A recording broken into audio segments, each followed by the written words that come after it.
बिस्मिल्लाहिर्रहमानिर्रहीम अस्सलाम वालेकुम वरहमतुल्लाहि वबरकातुहू। जी तो स्टूडेंट्स, चैप्टर नंबर 8 का हमारा पार्ट 2 है। Acids, basis and salts chapter का नेम है। और पार्ट 2 में हम इसके बाकी जो कॉन्सेप्ट्स रहते हैं और जितना रिमेनिंग चैप्टर है इंशाल्लाह ताला वो सारा कवर कर लेंगे। जी तो नेक्स्ट हमारा कॉन्सेप्ट था soft and hard acids and basis, जिसको शेप प्रिंसिपल भी कहते हैं या शेप कॉन्सेप्ट भी कहते हैं। हार्ड एंड सॉफ्ट एसिड्स का जो कॉन्सेप्ट है वो हार्ड एसिड की अलहदा से डेफिनेशन करता है, सॉफ्ट एसिड्स की अलहदा से, और इसी तरह हार्ड बेसिस और हार्ड सॉफ्ट बेसिस जो हैं उनकी डेफिनेशंस अलग हैं इसमें। तो आपने पहले ये समझना होगा कि इनकी डेफिनेशंस क्या हैं, तो फिर आप जो है एमसीक्यूज़ को इजीली अटेम्प्ट कर सकेंगे। जी तो सबसे पहले हम देखते हैं हार्ड एंड सॉफ्ट एसिड्स। तो इस कॉन्सेप्ट के अकॉर्डिंग जो हार्ड एसिड्स हैं वो कैटाइंस होते हैं, जैसे कि ओसियानोविच कॉन्सेप्ट में बताया गया था। हार्ड एसिड्स या कैटाइन जो हैं ये ऐसी स्पीशीज़ होती हैं जो कि ये मदरजा झैल कंडीशंस को फुलफ़िल करेंगी। ठीक है, तो फर्स्ट कंडीशन ये है कि जो हार्ड एसिड्स होंगे या कैटाइन, उनका साइज़ जो है वो स्मॉल होना चाहिए, मीन के लाइटर एलिमेंट्स होने चाहिए। दूसरी कंडीशन ये है कि cations of higher charge, mean के उनका चार्ज जो है वो ज़्यादा होना चाहिए, साइज़ कम होना चाहिए, चार्ज ज़्यादा होना चाहिए और ईज़िली पोलराइजेबल ना हो। ठीक है, और लास्ट कंडीशन है कि मॉलिक्यूल्स या ion with laser number of valence electron. पहली थी कि इनका साइज़ स्मॉल हो, और नंबर 2 जो है इनका चार्ज ज़्यादा हो, नंबर 3 ईज़िली पोलराइजेबल ना हो, और इनमें जो है वैलेंस इलेक्ट्रॉन्स जो हैं उनकी तादाद कम हो। एग्जांपल्स अगर आप इनकी देखें तो Ti4 positive ion, Cr3 positive ion, Fe3 positive ion, CO2 positive ion, ये जो हैं ये हार्ड एसिड्स हैं। और इसके अलावा अल्कली मेटल आइंस हैं, alkaline earth metal ions, boron, aluminium, silicon ions, और लाइटर ट्रांजिशन मेटल जैसे कि TiCr, FeCO 4 positive, 3 positive, 3 positive and 2 positive respectively. ठीक है, और इसी तरह सॉफ्ट एसिड्स जो हैं बिल्कुल उनके उलट हो जाएंगे कि ये भी होते तो कैटाइन हैं लेकिन इनका साइज़ ज़्यादा होता है, हैवियर एलिमेंट्स होते हैं और इनका चार्ज लो होता है, ईजीली पोलराइजेबल होते हैं। ये ऐसे मॉलिक्यूल्स या आयन होते हैं जिनके वैलेंस इलेक्ट्रॉन्स की तादाद ज़्यादा होती है। ठीक है, इसमें अब आप एग्जांपल देखें तो हैवी ट्रांजिशन मेटल्स आ जाएंगी, वहाँ पे लाइटर थी, यहाँ पे हैवियर होंगी ट्रांजिशन मेटल आइंस, और यानी कि सेकंड और थर्ड रो वाले, जैसा कि मरकरी है, प्लाटियम है, कैडमियम है, और इसके अलावा कॉपर, सिल्वर और मरकरी +1 स्टेट के साथ। ठीक है, ऑक्सीडेशन स्टेट के साथ। अच्छा, हार्ड, सॉफ्ट और बॉर्डर लाइन एसिड्स जो हैं उनकी फिर काफ़ी सारी एग्जांपल्स जहाँ पे गिवन है, ये आप लोग देख लीजिएगा। डेफिनेशंस आपको याद होंगी तो फिर आप इनमें से इजीली जो है वो अंडरस्टैंड कर सकते हैं कि कौन सी हार्ड हैं और कौन सी सॉफ्ट हैं। और बॉर्डर लाइन को आप लोग अच्छे से देख लीजिएगा। Fe2 positive, CO2 positive, Ni2 positive, Cu 2 positive, Zn2 positive, Sb2 positive, Bi3 positive, No positive, SO2 and BCH3 thrice and GaH3। तो ये बॉर्डर लाइन केसेस थी। To summarize, soft acids and are those which bind strongly to highly polarizable और unsaturated bases। Soft acids वो हैं जो कि highly polarizable या unsaturated bases के साथ easily या strongly bind करते हैं। तो soft acids have acceptor atoms of large size। Soft acids का acceptor atom जो होता है वो large size का होता है या small और zero positive charge उसके ऊपर हो सकता है, and have a number of valence electrons। ठीक है, that are easily removed and in general heavier transition metals ions and low valence metal ions belong to the category. ये पहले ऊपर भी सारी बातें बता दी हैं, इसको करने की ज़रूरत भी नहीं थी। हार्ड एंड सॉफ्ट बेसिस की बात करें तो according to sandwich concept ligands come in the category of bases, hence hard bases और ligands are those which have the following features. अच्छा, इनकी भी आप लोग जो है ना वो कंडीशंस याद रखें कि हार्ड बेसिस कौन सी होंगी कि इनका डोनर एटम्स जो होता है वो हायर इलेक्ट्रोनेगेटिविटी का होता है, donor atoms with low polarisability. ठीक है, हाई इलेक्ट्रोनेगेटिविटी और लो पोलराइजेबिलिटी डोनर एटम की होगी तो वो फिर हार्ड बेस होगी। अच्छा, इसके साथ कुछ और भी ऐड कर लें कि डोनर एटम जो है उसकी इलेक्ट्रोनेगेटिविटी ज़्यादा होती है, पोलराइजेबिलिटी कम होती है। इसके अलावा दो और पॉइंट्स भी ऐड कर लें कि donor atom is not easily oxidised. ठीक है, and associated with empty orbitals of high energy. ये दो पॉइंट्स भी ऐड कर लें। ये दो पॉइंट जो सामने मेंशन हैं, higher electronegativity and low polarisability, इसके साथ साथ ये भी मेंशन कर लें साथ में कि not easily oxidized and associated with empty orbitals of high energy। चलें जी, एग्जांपल्स देख लेते हैं। मॉलिक्यूल्स और ions that have donor atom nitrogen, oxygen, fluorine, chlorine, like water, ammonia, fluoride ion है, अल्कोहल्स वगैरह, ये हार्ड बेसिस हैं, ठीक है। और इसके बाद हम सॉफ्ट बेसिस की डेफिनेशन देखें या कंडीशंस देखें तो इनमें डोनर एटम्स जो होता है उसकी लोअर इलेक्ट्रोनेगेटिविटी होती है, हायर पोलराइजेबिलिटी होती है, वो इजीली ऑक्सीडाइज्ड हो सकते हैं, और इसके अलावा associated with orbitals of low energy, ठीक है। तो ये कंडीशंस याद कर लें। और इसमें फिर हमारे पास एग्जांपल्स आ जाती हैं कि मॉलिक्यूल्स या आयंस जिनमें डोनर एटम फास्फोरस हो, आर्सेनिक हो, सल्फ़र हो, सिलीनियम हो, जैसे R3P, R2S, I नेगेटिव, तो ये जो है सॉफ्ट बेसिस की एग्जांपल्स हैं। फिर जैसे एसिड्स में हमने बात की हार्ड एंड सॉफ्ट के साथ साथ कुछ बॉर्डर लाइन केसेस भी थे, तो बेसिस में भी इसी तरह हार्ड एंड सॉफ्ट के साथ कुछ बॉर्डर लाइन केसेस भी हैं, और यहाँ पे फिर उनके साइज़ और ऑक्सीडेशन स्टेट और पोलराइजेबिलिटी वगैरह जो है वो कंपैरेटिव हो जाती है, मीन के तकरीबन इक्वल हो जाती है इनकी, ठीक है। तो उनको जो है फिर हम बॉर्डर लाइन केस में कंसिडर करते हैं, जैसे C6H5NH2, C5H5N, N3 है, N3 negative, NO2 negative, SO3 2 negative and Br negative. शब प्रिंसिपल को अगर मज़ीद एक्सप्लेन करें तो R.G. पियर्सन जो थे, अच्छा इस प्रिंसिपल का दूसरा नाम पियर्सन्स प्रिंसिपल भी इसे कहा जाता है। R.G. Pearson suggested a simple rule for predicting the stability of coordinate compounds formed between acids and bases. It is often termed as the Shab principle, and it states that hard acids prefer to combine with hard bases and vice versa. ठीक है कि क्या बताया इन्होंने कि hard acids जो हैं वो हार्ड बेसिस के साथ कंबाइन करना पसंद करते हैं, और thus hard acids will show the following order of preference for binding with donor atoms or ions within a group. तो इसमें आपके पास प्रेफरेंस अगर आप देखें तो फ्लोराइड आइन है, फिर क्लोराइड, फिर ब्रोमाइड और फिर आयोडाइड। तो फ्लोराइड के साथ जो है वो सबसे ज़्यादा प्रेफरेंस है हार्ड एसिड्स की, और R2O सबसे ज़्यादा एंड R2S जो है उससे कम, R3N जो है इसकी ज़्यादा होगी और R3P की कम, मीन के जिनकी इलेक्ट्रोनेगेटिविटी ज़्यादा है और जो हार्ड हैं तो वो हार्ड के साथ ही कंबाइन करना प्रेफर करेंगे। Soft acids will show the opposite trend, the following order of preference for bonding the donor atom or ions with a group within a group is noted, I negative, Br negative, Cl negative and F negative. तो ये soft के लिए जो है ना totally opposite हो जाता है ट्रेंड, ठीक है। जितना भी जो ऊपर हमने देखा है सेम वही वाली चीज़ जो है यहाँ पे उलट हो गई है। इंपॉर्टेंट इन्फॉर्मेशन देखें कि hard acids and bases are not easily polarizable and their interactions are predominantly ionic, ठीक है। हार्ड एसिड और बेसिस की इंटरेक्शंस जो हैं वो आयनिक होती हैं। On the other hand soft acids and soft bases are usually polarizable and hence their interactions are predominantly covalent. तो वो पोलराइजेबल होते हैं तो उनकी जो है कोवेलेंट होती हैं इंटरेक्शंस सॉफ्ट की, और हार्ड वालों की आयनिक होती हैं। Why hard and soft interactions are preferred. Bonding between the hard acids and hard bases is predominantly ionic. Hard acid और हार्ड बेसिस के दरमियान जो बॉन्डिंग है वो आयनिक है, और सॉफ्ट के दरमियान जो है वो कोवेलेंट है। तो इसलिए जो है यहाँ पे ये पॉइंट इतना ही है, इसको ऐसे ही समझ लें, इसमें मज़ीद एक्सप्लेनेशन की ज़रूरत नहीं है।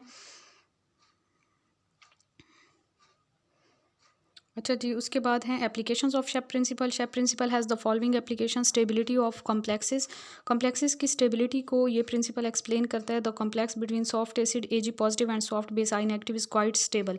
अब देखें ना सॉफ्ट के दरमियान, जब सॉफ्ट एसिड और सॉफ्ट बेस के दरमियान जो आपका बन रहा है कॉम्प्लेक्स, तो वो स्टेबल है। अगर एक सॉफ्ट एसिड है और साथ में हार्ड बेस है तो ये अनस्टेबल है। AgF2 नेगेटिव जो है ये अनस्टेबल है, और सॉफ्ट वाला जो था वो स्टेबल था। कोर्स ऑफ रिएक्शन को ये इस तरह से एक्सप्लेन करता है कि जैसे आप एग्जांपल देखें हार्ड, यहाँ पे जो स्पीशीज़ आपको नज़र आ रही हैं लिथियम आयोडाइड और F नेगेटिव, और इसके अलावा लिथियम फ्लोराइड बन जाएगा एंड सीजियम फ्लोराइड होगा यहाँ पे। तो सॉफ्ट हार्ड सॉफ्ट है, ये सॉफ्ट हार्ड है। फिर जो है हार्ड ने हार्ड के साथ कंबाइन कर लेना है और सॉफ्ट ने सॉफ्ट के साथ कंबाइन करना है। The course of the reaction can be predicted by the use of this principle. For example reaction between lithium iodide and caesium fluoride always gives lithium fluoride and caesium iodide. क्योंकि इसमें फिर वो interaction जो है वो similar जो आपके पास species हैं उनके दरमियान हो रही है, हार्ड की और सॉफ्ट की। Similarly some other reactions are given below like calcium sulphide and water. Hard soft है और वाटर हार्ड है, तो हार्ड के साथ हो जाएगा कैल्शियम ऑक्साइड बन जाएगा, और H2S जो है वो सॉफ्ट अलहदा हो जाएगा, ठीक है। और क्यूप्रस आयोडाइड जो है हार्ड सॉफ्ट है, क्यूप्रस फ्लोराइड सॉफ्ट हार्ड है, तो हार्ड ने मिलना है तो CuF2 and soft of CuI। ठीक है, तो ये एग्जांपल्स आप लोग देख लीजिएगा। सिम्बायोसिस क्या है?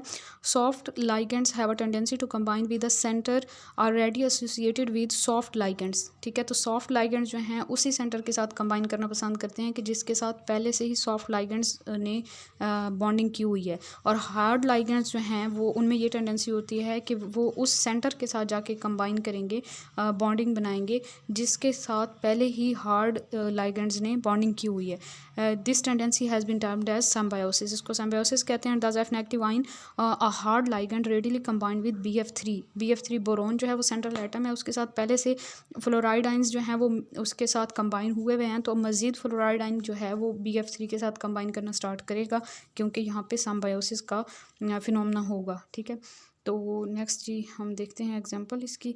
BF3F नेगेटिव तो BF4 हो जाएगा, फ्लोरोबोरेट आइन बन जाएगा। BH3H नेगेटिव हार्ड हैं तो बोरोन टेट्रा हेलाइड आइन बन जाएगा। Mixed substituents are generally not preferred. Mix जो हैं वो प्रेफर नहीं होंगे, जैसे BH3F नेगेटिव है और BH3H नेगेटिव है, तो यहाँ पे जो है ना वो फ्लोरीन वाले अलहदा हो जाएंगे, हाइड्रोजन वाले अलहदा, यानी कि BH4 negative and BF4 negative हो जाएंगे। ठीक है, तो ये मिक्स्ड वाले जो हैं वो प्रेफर नहीं होंगे। Likewise the following reaction occur spontaneously. ये जो रिएक्शन है ये हमारे पास स्पॉन्टेनियसली अकर होगा क्योंकि फिर यहाँ पे भी इंट्रैक्शन की बात आ जाती है, सिम्बायोसिस की बात आ जाती है। CH3F एंड CHF3 है तो CF4 हो जाएगा और CH4 हो जाएगा। Coordination in complexes of ambidentate ligands. अच्छा जी, एम्बीडेंटेट लाइगेंड्स को आप पहले से जानते हैं। The principle of shape can predict the formation of the various metal ion complexes with ambidentate ligands. An ambidentate ligand is a monodentate ligand which can coordinate to metal ion through more than one atoms. ठीक है, एक ऐसा ligand जो कि metal ion के साथ एक से ज़्यादा एटम्स के थ्रू मतलब डिफरेंट टाइम्स में बॉन्डिंग बना सकता है, उसको एम्बीडेंटेट लाइगेंड कहते हैं। और एक टाइम में वो एक ही बॉन्ड बनाएगा। ठीक है, मतलब किसी एक एटम से और फिर अगेन अगर वो बनाएगा तो दूसरे डोनर एटम से बना सकता है। For example HCN negative ion is an ambidentate ligand. It can coordinate through nitrogen or sulphur. It is known to form stable complexes of the type MnCS4 2 negative, इस तरह का ये कॉम्प्लेक्स बना सकता है, या फिर MsCN4 2 नेगेटिव, इस तरह का बना सकता है ये कॉम्प्लेक्स। तो सॉफ्ट एसिड्स लाइक, अच्छा जी, इसमें अगर हम देखें ना तो MnCS4 2 नेगेटिव, तो इस केस में ऐसे कॉम्प्लेक्सेस में एसिड कैटाइन जैसे कि कोबाल्ट, निकल, क्रोम, कॉपर, जिंक वगैरह हैं, ये कोऑर्डिनेशन नहीं करते नाइट्रोजन के साथ। They form stable complexes with of the type MsCN4 2 negative with acid cation of RH, IR, PD, PT and AU by coordinating through sulfur atom. Their stability can be easily explained according to Shep principle. Soft acid, अच्छा इसको फिर हम इस तरह explain कर सकते हैं कि जो सॉफ्ट एसिड्स हैं जैसे कि RH है, IR है, PD है, PT है, prefer to coordinate through softer sulphur atom. तो वो सॉफ्टर एटम के साथ ही बॉन्डिंग बनाएंगे, यानी कि सल्फर एटम के साथ। तो इस तरह से जो इंट्रैक्शन बनेगी वो MsCN बनेगी। ठीक है, बॉन्ड इस तरह का बनेगा, यानी मेटल और सल्फर का बनेगा। On the other hand a hard acid like cobalt, nickel, copper, zinc prefer to coordinate through the harder nitrogen atom to form metal and nitrogen bond. ठीक है, MnCS बॉन्ड बनेगा यहाँ पे। However there are many examples of the both. दोनों की examples पाई जाती हैं, दोनों तरह की बॉन्डिंग की टू सेम मेटल्स, एक ही तरह के मेटल्स में। तो ये एक इसकी लिमिटेशन हो जाएगी। Classification of acids and bases as soft and hard. अब क्लासीफाई करें अगर एसिड्स और बेसिस को सॉफ्ट और हार्ड की फॉर्म में, तो यहाँ पे हम ऐसे क्लासीफाई कर सकते हैं कि हमने चेक करना है कि BH पॉजिटिव में B जो है ये सॉफ्ट है या हार्ड है। तो हम इसका रिएक्शन करवा देंगे सॉफ्ट एसिड के साथ, यानी CH3HG पॉजिटिव के साथ। अगर तो B ने कंबाइन कर लिया सॉफ्ट एसिड के साथ तो इट्स मीन कि इट इज़ आल्सो सॉफ्ट। ठीक है, क्योंकि सॉफ्ट की इंट्रैक्शन होती है। CH3HG B पॉजिटिव बन गया तो इट्स मीन कि ये सॉफ्ट है B, और H पॉजिटिव हार्ड एसिड जो है वो लैदा हो जाएगा। अगर तो B जो है वो सॉफ्ट बेस है। ठीक है, और दूसरे केस में फिर होगा कि आपके पास अगर एक सॉफ्ट बेस है लाइक सेम केस ही है ये भी, R2SH positive and CH3HG positive soft acid soft base हैं तो ये इंटरेक्ट करेंगे और हार्ड एसिड जो है वो अलहदा हो जाएगा। On the other hand NH3 is a hard base and it will combine with H positive hard acid favouring backward reaction, ठीक है।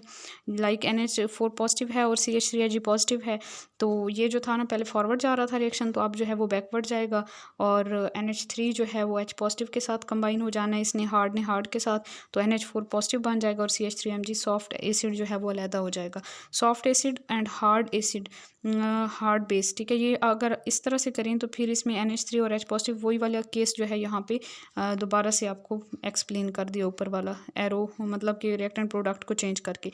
नेक्स्ट हमारे पास आ जाता है poisoning of metal catalyst. The metal catalyst like nickel, palladium, platinum, chromium, molybdenum are soft acids. ये जो catalyst हैं ये सॉफ्ट एसिड्स हैं। They can be easily poisoned by substances like carbon monoxide, unsaturated hydrocarbons like olefins, arenes, dienes, alkynes, phosphorus and arsenic containing ligands which are soft bases। तो इन substances से जो है ये poisoned हो सकती हैं। This poisoning occur due to the soft acid soft base interactions between soft metal ion and the soft ligand। These ligands are strongly adsorbed on the surface of the metal and thus block the active sites। However, such soft acid catalysts are not affected by the hard bases or ligand containing nitrogen, oxygen और fluorine। तो यहाँ से जो है ये भी इसकी एक एप्लीकेशन है कि हम समझ सकते हैं कि मेटल कैटलिस्ट जो हैं वो क्यों पॉइजन हो जाती हैं सॉफ्ट की इंट्रैक्शन की वजह से। Occurrence of ores and minerals. When we study the occurrence of the metals in nature then we find that certain ores occur as sulphides while other occur as oxides, carbonates और halides, ठीक है। जब हम ores के बारे में study करते हैं तो हम देखते हैं कि कुछ ओर्स जो होते हैं वो सल्फाइड्स की फॉर्म में होते हैं और कुछ ऑक्साइड्स की फॉर्म में, कार्बोनेट्स की फॉर्म में, हाइलाइड्स की फॉर्म में। तो ऐसा क्यों होता है? इस बात का जवाब हमें शेप प्रिंसिपल देता है और हमें क्या हेल्प होती है शेप प्रिंसिपल से कि ये हमें एक्सप्लेन करता है कि हार्ड एसिड मेटल आयंस जो हैं जैसे कि मैग्नीशियम 2 पॉजिटिव है, कैल्शियम 2 पॉजिटिव है, मैंगनीज 2 पॉजिटिव है, aluminium 3 positive, iron 3 positive, chromium 3 positive, ये जो हैं ये ज़्यादातर जो है ऑक्साइड्स की फॉर्म में, कार्बोनेट्स या हेलाइड्स की फॉर्म में पाए जाते हैं, यानी कि F negative Cl negative. This is due to their preferred hard acid hard base interactions. इनकी hard acid hard base interaction की प्रेफरेंस की वजह से ये इस फॉर्म में पाए जाते हैं। Because oxides, carbonates and halides are hard bases. ये जो ऑक्साइड है O2 negative, carbonate CO3 negative और halides F negative Cl negative जो हैं ये हार्ड बेसिस हैं। तो ये हार्ड मेटल्स जो हैं वो हार्ड बेसिस के साथ मिलके जो है उनके जो ओर्स होते हैं फिर वो हेलाइड्स होते हैं, कार्बोनेट्स होते हैं या ऑक्साइड्स होते हैं।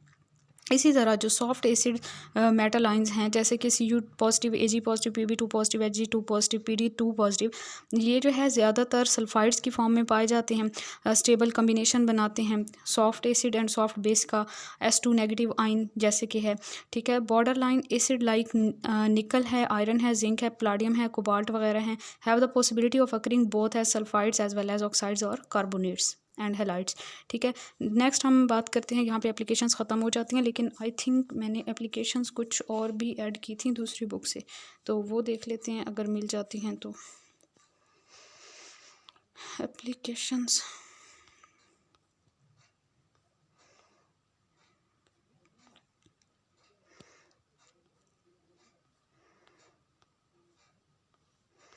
आई थिंक यही थी एप्लीकेशंस, फिर भी एक बार चेक कर लेते हैं।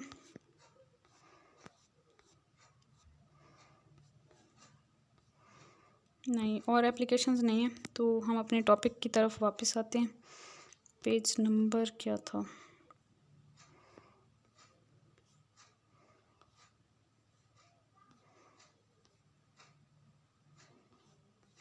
Just a minute.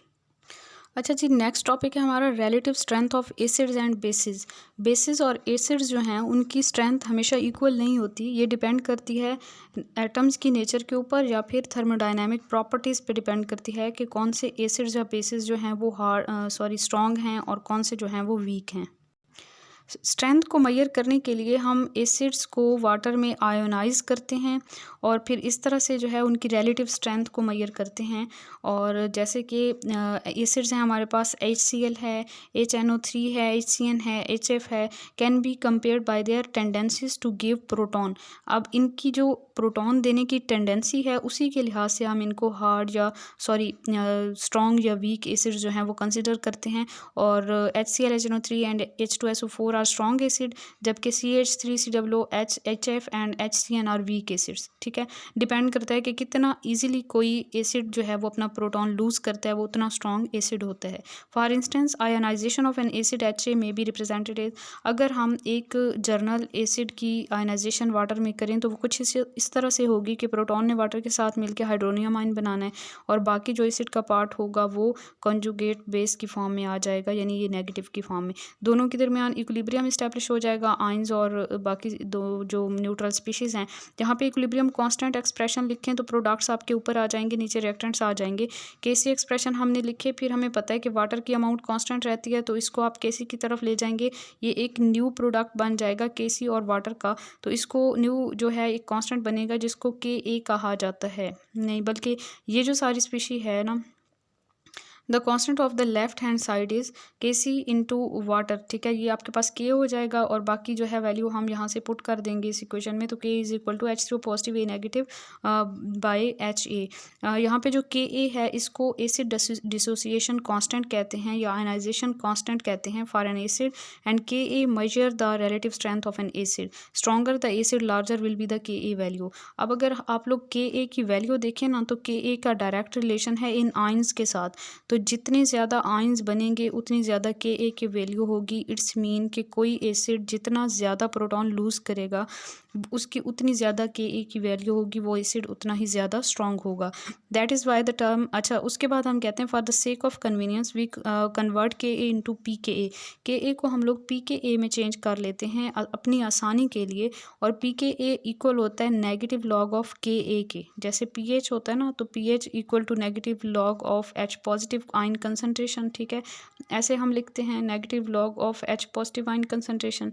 तो इसी तरह जो Pka है ये नेगेटिव लॉग है Ka का। ठीक है, मीन के 1/log Ka। अब यहाँ पे हमने याद रखना है कि Pka जो है इज़ एनालॉगस टू pH, जो कि मैंने आपको अभी बताया। Just as pH is equal to negative log of H positive ion concentration, Pka is equal to negative log of Ka। Thus higher the value of Pka weaker will be the acid. अब Pka का acid की strength के साथ inverse relation है, याद रखिएगा।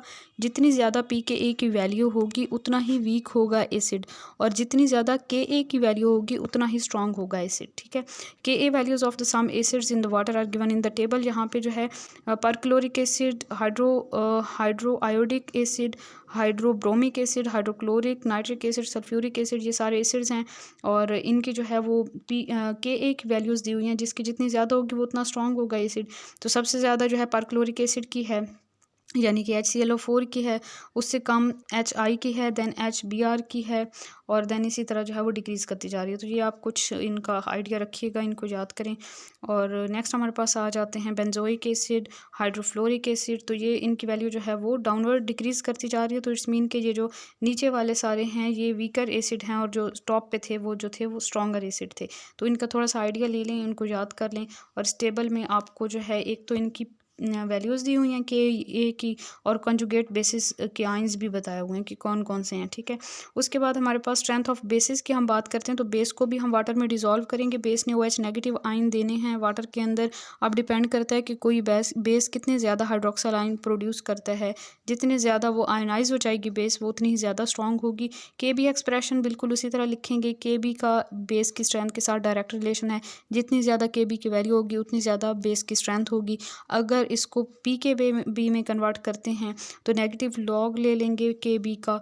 तो इस तरह से Pkb की स्ट्रेंथ अगर वैल्यू ज़्यादा है तो बेस की स्ट्रेंथ कम होगी, इन्वर्स रिलेशन होगा। Larger the value of the Pkb lesser will be the dissociation and weaker will be the base. तो ये बहुत इंपॉर्टेंट होते हैं ऐसी स्टेटमेंट्स, ये एज इट इज़ भी पेपर में आ जाती हैं, याद रखिएगा। Pkb values of the some bases are given here. CaOH twice है, इसमें आपके पास जो है 10⁻⁴ है Kb की value and 4.63।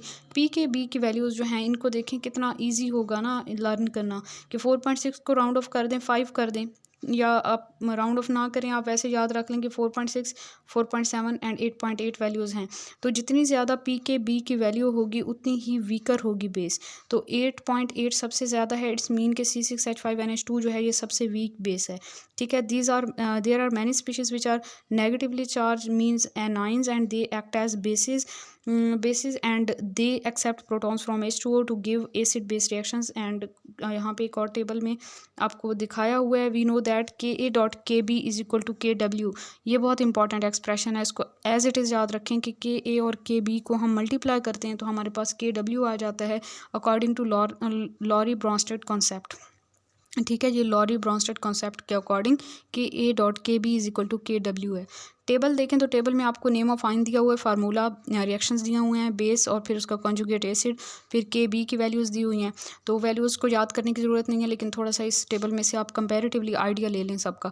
Trends in acid base acid strength of hydro acids. अब हाइड्रो एसिड्स जो हैं ऐसे एसिड्स जिनमें हाइड्रोजन प्रेजेंट हो, उनकी स्ट्रेंथ की बात करते हैं तो सब्सटेंसेस जैसा कि आपके पास एसिड्स हैं HCl, H2S, PH3, H2Te, ये जो है हाइड्रो एसिड्स हैं क्योंकि there is general increase in the hydro acid strength in going from left to right along the period में लेफ्ट टू राइट जाते हैं तो हाइड्रो एसिड्स की स्ट्रेंथ जो है वो इंक्रीज़ करती है। फॉर एग्जांपल सेकंड पीरियड में आप बात करें तो HF, H2O, NH3 and CH4, तो सबसे ज़्यादा स्ट्रॉन्ग जो है वो HF होना चाहिए। ठीक है, with the increase in the electronegativity of the central atom the tendency to pull the electron pair of from hydrogen increases. जैसे जैसे सेंट्रल एटम की इलेक्ट्रोनेगेटिविटी इंक्रीज़ करती है वो ज़्यादा स्ट्रांगली जो है हाइड्रोजन के साथ जो उसका बॉन्ड होता है जो कि इलेक्ट्रॉन की शेयरिंग से बनता है उसके इलेक्ट्रॉन पेयर को ज़्यादा स्ट्रांगली अपनी तरफ अट्रैक्ट करता है, और इस तरह हाइड्रोजन जो है प्रोटॉन की फॉर्म में ईजिली रिलीज़ हो जाता है। तो इस तरह वो एसिड जो होता है वो ज़्यादा स्ट्रॉन्ग हो जाता है। Hydrogen become easier and acidic character increases.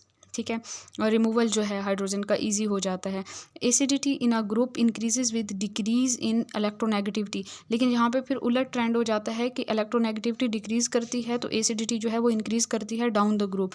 As we move down the group, for example the halogen acid, hydrogen iodide is the strongest acid and hydrogen fluoride is the weakest acid. Down the group हम move करते हैं तो hydrogen iodide strongest है, hydrogen bromide, chloride and fluoride ये जो हैं फिर week हो जाते हैं। ठीक है, तो ये दोनों बातें एक दूसरे के उलट पीरियड में इलेक्ट्रोनेगेटिविटी पे डिपेंड करता है और ग्रुप में इलेक्ट्रोनेगेटिविटी के अपोजिट डिपेंड कर रहा है। तो आप ये बातें अच्छे से याद रखिएगा। This is opposite to the trend in the if we keep in view the electronegativity values. Similarly in oxygen family and the acid strength increases as we move down the group. Oxygen family में भी same उसी तरह down the group जो है acidic strength increase करती है। Tellurium, selenium, sulphur and oxygen की अगर आप देखें तो ये आपके पास ऑर्डर आ जाता है और ऑक्सीजन वाला जो है वो सबसे वीक है। Here H2Te is the strongest acid in spite of water being the most polar on the basis of the high electronegativity of the oxygen atom। next हम बात करते हैं trend in the acid strength of oxo acids। substances like H2SO4, HNO3, HClO4, H3PO4 containing oxygen are called oxo acids। इनको हम oxo acids कहते हैं। following factor control the strength of the oxo acids। एक तो size जो है central atom का वो, दूसरा electronegativity of the central atom in the molecule, तीसरा number of the oxygen atoms और चौथा oxidation state of the central atom। ये चार बातें हैं जो कि एसिड की स्ट्रेंथ को कंट्रोल कर रही होती हैं। सेंट्रल एटम का साइज, सेंट्रल एटम की इलेक्ट्रोनेगेटिविटी, ऑक्सीजन एटम्स की तादाद और सेंट्रल एटम की oxidation state. Size and electronegativity of the central atom. पहला पॉइंट कि साइज और electronegativity. Let us consider N oxo acids of the example of the type XOH type के हम oxo acids के एग्जांपल लेते हैं और इसको हम एक्सप्लेन करते हैं। अच्छा जी, इसमें आप याद रखें कि XOH में X जो है वो हमारा सेंट्रल एटम है और X जो है अगर वो स्मॉल है और उसकी इलेक्ट्रोनेगेटिविटी ज़्यादा है तो वो ज़्यादा strongly shared pair of electrons को अपनी तरफ अट्रैक्ट करेगा और इस तरह से क्या होगा कि ज़्यादा पोलैरिटी प्रोड्यूस हो जाएगी OH के बॉन्ड में। ठीक है, X ने इलेक्ट्रॉन को अपनी तरफ खींचना है, ऑक्सीजन ने हाइड्रोजन वाले इलेक्ट्रॉन को अपनी तरफ खींचना है, तो ऑक्सीजन और हाइड्रोजन वाला बॉन्ड जो है वो ज़्यादा पोलर हो जाता है और इस तरह से प्रोटॉन जो है वो ईजीली वहाँ से रिमूव हो सकता है और एसिडिक हो सकता है कंपाउंड। अच्छा जी, इस लिहाज से अगर आप एग्जांपल देख लें तो ज़्यादा अच्छे से क्लियर हो जाएगा। जैसे HClO है, HBrO है, HIO है, तो इसमें क्लोरीन, ब्रोमीन और आयोडीन की इलेक्ट्रोनेगेटिविटी देखें तो सबसे ज़्यादा इलेक्ट्रोनेगेटिव क्लोरीन है, then bromine and then iodine. तो इसी लिहाज से जो है वो स्ट्रेंथ होगी कि ज़्यादा इलेक्ट्रोनेगेटिव सेंट्रल एटम जिसका है वो ज़्यादा एसिडिक होगा, देन उससे कम इलेक्ट्रोनेगेटिविटी वाला उससे कम एसिडिक, और उससे कम इलेक्ट्रोनेगेटिविटी वाला फिर सबसे कम एसिडिक। pKa की वैल्यूज़ देखें 7.4, 8.7 एंड 11। pKa की वैल्यू का एसिडिक स्ट्रेंथ के साथ इन्वर्स रिलेशन होता है, मैंने आपको बताया। तो यहाँ पे एसिडिक स्ट्रेंथ उसकी सबसे ज़्यादा होगी जिसकी pKa की वैल्यू जो है वो सबसे कम है, ठीक है। तो ये बात याद रखें। उसके बाद आप लोगों ने ये याद रखना है कि अगर इलेक्ट्रोनेगेटिविटी का डिफरेंस जो है ये देखा गया है कि वो कंपाउंड जो XOH टाइप के फार्मूला के हैं, इसमें अगर सेंट्रल एटम जो X है उसके इलेक्ट्रोनेगेटिविटी की वैल्यू अगर 1.8 से ज़्यादा है तो तब भी जो है वो एसिड के तौर पे एक्ट करते हैं, अदरवाइज नहीं करते, ठीक है। Effect of number of oxygen atoms, oxygen atom की तादाद के लिहाज से बात करते हैं ना, तो यहाँ पे आपके पास जो है वो 2 एग्जांपल्स हैं, आई थिंक सो, नहीं एक ही एग्जांपल दी हुई है। इस एग्जांपल को अगर आप देखें, जितने ज़्यादा ऑक्सीजन एटम्स होंगे उतनी ही ज़्यादा एसिडिक स्ट्रेंथ होगी। जैसे HClO4 है, इसमें 4 ऑक्सीजन एटम है, फिर 3 वाला है, फिर 2 वाला है, फिर 1 वाला है। तो जिसमें सबसे ज़्यादा ऑक्सीजन एटम है वो सबसे ज़्यादा स्ट्रॉन्ग एसिड है, ठीक है। और इसके अलावा ऑक्सीडेशन नंबर ऑफ क्लोरीन की बात भी कर सकते हैं, तो जिसमें सबसे ज़्यादा क्लोरीन का ऑक्सीडेशन नंबर है वो सबसे ज़्यादा स्ट्रॉन्ग एसिड है। तो आप चाहे तो ऑक्सीजन की तादाद के लिहाज से देख लें, चाहे तो आप ऑक्सीडेशन नंबर ऑफ क्लोरीन के लिहाज से, मतलब सेंट्रल एटम के ऑक्सीडेशन नंबर के लिहाज से देख लें, तो दोनों का डायरेक्ट रिलेशन है एसिडिक स्ट्रेंथ के साथ, ठीक है। और इनके स्ट्रक्चर जो हैं यहाँ पे आपको दिए हुए हैं। ClOH है, ये जो HClO था, ठीक है। और फिर HClO2 है, तो इस तरह से इसका स्ट्रक्चर होगा। फिर ये सारे स्ट्रक्चर्स भी आप देख लीजिएगा। In this compound the acid strength increase with increasing oxidation number of the atom X means central atom with the increase in the number of the oxygen atoms the central atom the extent of the electron withdrawal from the oxygen hydrogen bond is increases as a result polarity of the oxygen hydrogen bond increases, so it will be more easy to remove the proton. And the increase in acidic strength can also be explained in terms of the stability of the conjugate base formed by the loss of the H positive ion from the acid. तो depend करता है कि अगर conjugate base जो है वो strong है तो एसिड वीक होगा, अगर conjugate base जो है वो वीक है तो फिर एसिड स्ट्रॉन्ग होगा। उसके बाद हमारे पास नेक्स्ट आ जाता है stability of anion and acid strength. वही कॉन्जुगेट बेस के लिहाज से ही हम बात करें तो कॉन्जुगेट बेस जितनी ज़्यादा स्ट्रॉन्ग होगी एसिड उतना ज़्यादा वीक होगा।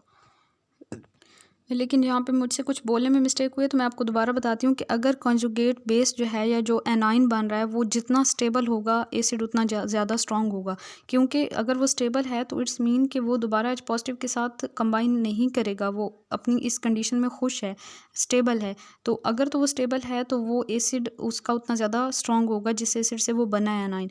लेकिन इस एनाइन की बात करें ClO नेगेटिव की, तो ये जो है स्टेबल नहीं है, ये क्विकली H पॉजिटिव को अपने साथ कंबाइन कर लेगा। तो इससे बनने जिस एसिड से ये बना है तो वो वीक होगा, यानी कि HClO। There are 4 reasons resonance structures. अच्छा, रेजोनेंस स्ट्रक्चर्स की वजह से ही उनका स्ट्रक्चर फिर वो होगा ना, स्टेबल हो जाएगा और फिर वो एसिड जो होगा स्ट्रॉन्ग होगा। Greater the number of resonance structure greater will be the stability. 4 resonating structures जो हैं वो ClO4 नेगेटिव के जो है वो आपके पास यहाँ पे गिवन हैं। अगर आप देखें तो ये 4 रेजोनेटिंग स्ट्रक्चर्स हैं, तो हमने इतने डिटेल में नहीं जाना, बस आप लोग ये याद रखें कि इसके 4 रेजोनेटिंग स्ट्रक्चर्स हैं, ठीक है। और इसी वजह से जो है ना इस ClO4 जो है वो सबसे ज़्यादा स्ट्रॉन्ग एसिड है, क्योंकि इसका एनाइन जो है वो सबसे ज़्यादा स्टेबल है। On the same ground the following sequence is observed. अच्छा जी, ये जो है ये भी बिल्कुल उसी तरह इन एसिड्स को भी एक्सप्लेन किया जा सकता है मीन के नंबर ऑफ ऑक्सीजन एटम्स के लिहाज से या फिर सेंट्रल एटम के ऑक्सीडेशन स्टेट के लिहाज से। Hence greater the polarity of the solvent greater would be the acidic और basic strength of the species dissolve in the solvent.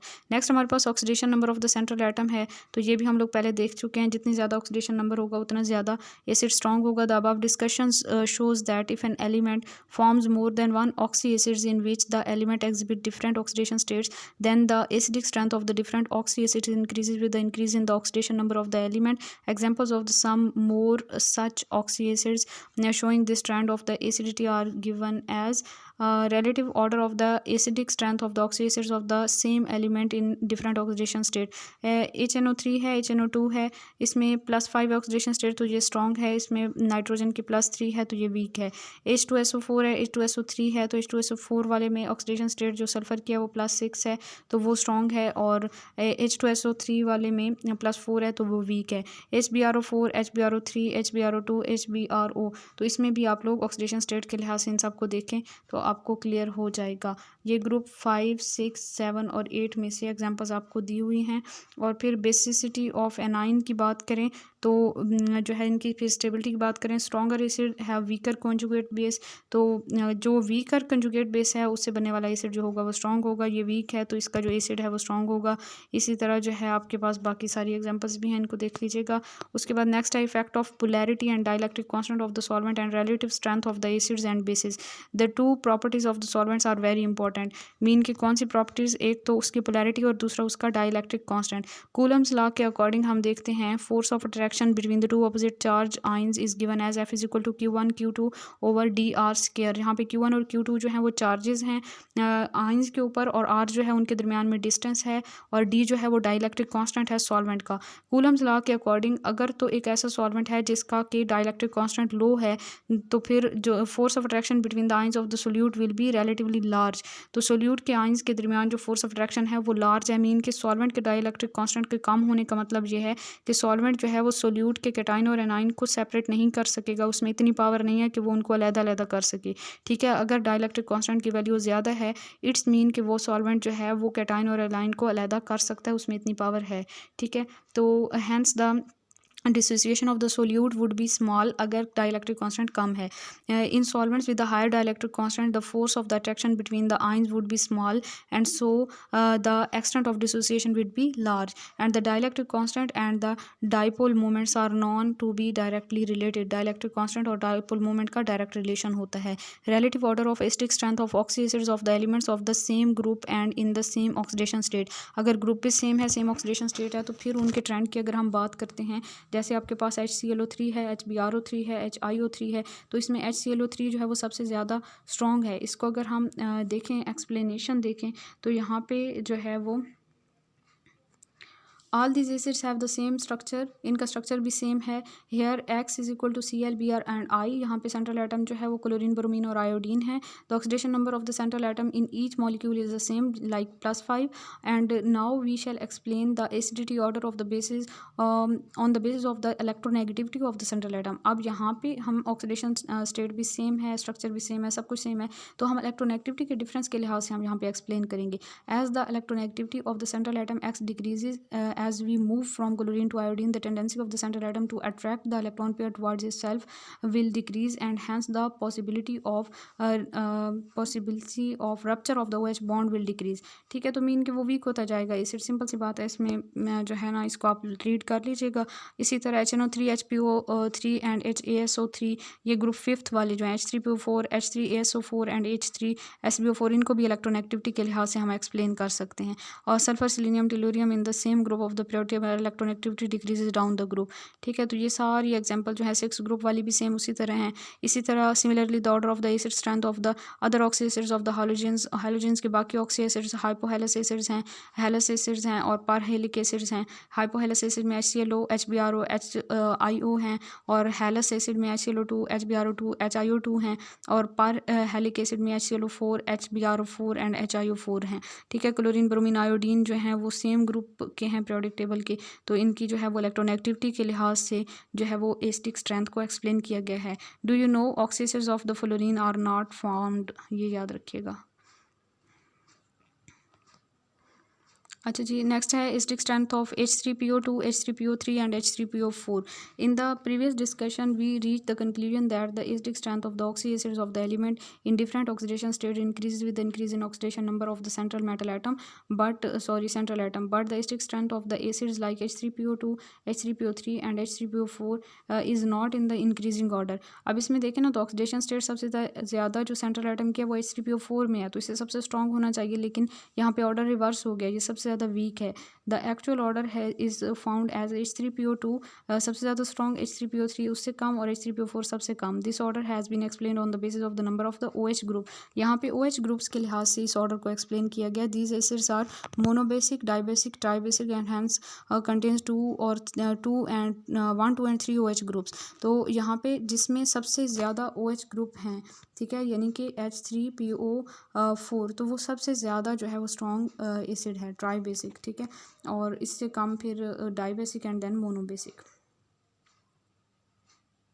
नहीं सॉरी, मोनोबेसिक वाला जो है H3PO2 ये जो है वो सबसे स्ट्रॉन्ग एसिड है। फिर डाइबेसिक वाला H3PO3 उससे कम और H3PO4 सबसे कम। ट्राइबेसिक वाला सबसे कम एसिडिक है, ठीक है, मतलब उसकी स्ट्रेंथ जो है एसिडिक स्ट्रेंथ सबसे कम है। सक्सेसिव डिसोसिएशन कांस्टेंट है फिर आपके पास। The successive dissociation constant of the polyprotic acids go on decreasing and they are called first, second and third dissociation constant. यहाँ पे फर्स्ट, सेकंड और थर्ड डिसोसिएशन कांस्टेंट दिखाए हुए हैं।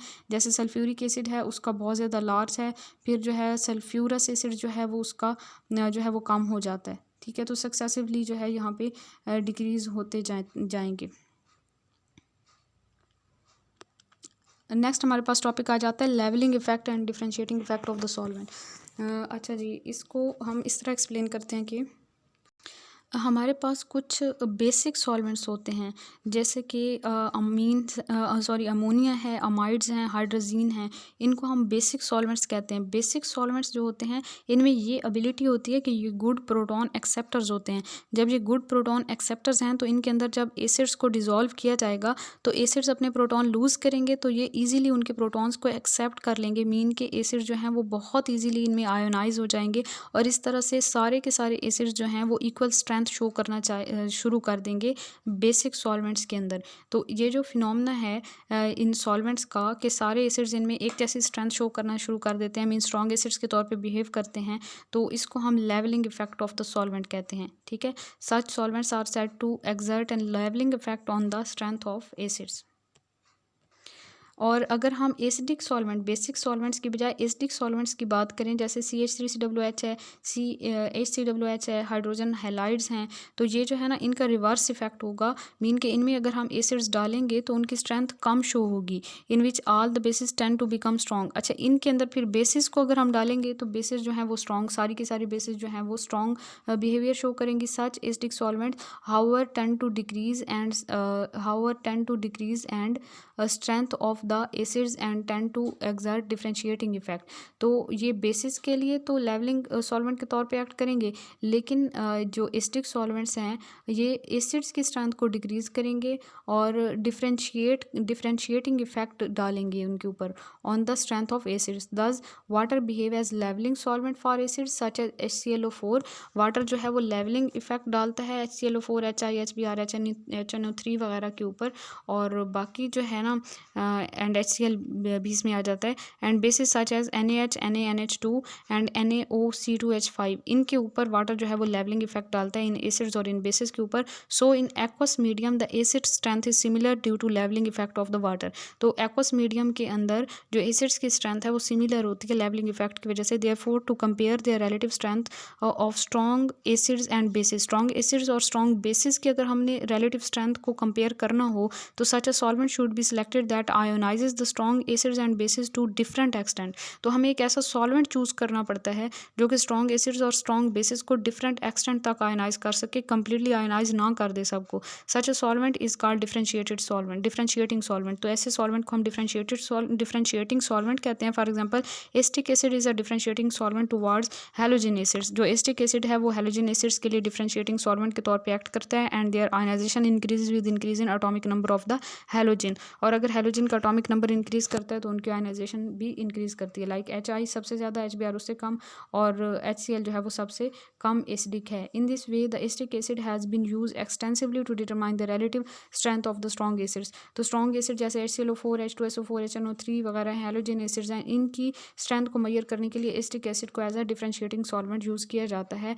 और इसमें आपके पास ट्रेंड आ जाता है HClO4, HI, HBr, HCl, H2SO4 and HNO3। तो ये इनके एसिडिक स्ट्रेंथ का ऑर्डर आ जाता है। However acetic acid exert a levelling effect to determine the basic structure of the bases. Basic structure bases का मेजर करने के लिए यहाँ पे जो है वो लेवलिंग इफेक्ट काज कर देता है acetic acid. It brings basic strength on the same level, तो बेसिस की स्ट्रेंथ तो सेम लेवल पे ये ले आता है। Consequently the relative strength of ammonia, primary amines, secondary amines, tertiary amines cannot be distinguished and their basic strength get enhanced and leveled। तो इनकी बेसिक स्ट्रेंथ इक्वल हो जाती है एसिटिक एसिड में। In general acidic solvents tend to differentiate between acids and level of bases. जो acidic solvents होते हैं वो एसिड्स को डिफरेंशिएट करने के लिए यूज़ किए जाते हैं, लेकिन वो बेसिस को लेवल ऑफ कर देते हैं। जबकि जो बेसिक सॉल्वेंट्स होते हैं वो बेसिस को डिफरेंशिएट करने के लिए यूज़ किए जाते हैं, लेकिन वो एसिड्स को लेवल ऑफ कर देते हैं। तो आप लोगों ने याद रखना है कि एसिडिक सॉल्वेंट जो होते हैं वो एसिड्स के लिए डिफरेंशिएटिंग सॉल्वेंट के तौर पे एक्ट करते हैं, और जो बेसिक सॉल्वेंट्स होते हैं वो बेसिस के लिए डिफरेंशिएटिंग सॉल्वेंट के तौर पे एक्ट करते हैं। नेक्स्ट हमारे पास एक इंफॉर्मेशन है आप लोगों के लिए एस्पिरिन एंड ह्यूमन स्टमक के बारे में। एस्पिरिन जो है ये क्या है? The chemical name of the aspirin is acetyl salicylic acid. इसका केमिकल नेम आप लोग याद कर लें, acetyl salicylic acid. And the mucosa of the stomach is also damage by the action of the aspirin. Aspirin की वजह से हमारा स्टमक डैमेज हो सकता है। Aspirin is itself a moderately weak acid. ये एक मॉडरेटली वीक एसिड है। अच्छा जी, एस्पिरिन जो है ये एक मॉडरेटली वीक एसिड है, तो अगर हमारे स्टमक में एच पॉजिटिव आयन की कंसनट्रेशन ज़्यादा होगी तो ये अपनी अनआयोनाइज्ड एबल फॉर्म में रहेगा ये एसिड, ठीक है, क्योंकि यहाँ पे जो है वो इक्विलिब्रियम इस्टेब्लिश होगा ना, क्योंकि ये वीक एसिड है तो ये अनआयोनाइज्ड एबल फॉर्म में रहेगा अगर एच पॉजिटिव आयन की कंसनट्रेशन ज़्यादा है। A relatively non polar molecule acetyl salicylic acid has the ability to penetrate membrane barriers that are also made up of the non-polar molecules. However, inside the membranes are many small water pockets, ठीक है, membranes के अंदर बहुत से small water pockets होते हैं। When acetyl salicylic acid molecule enter such a pocket it ionises into H positive and acetyl salicylic acid.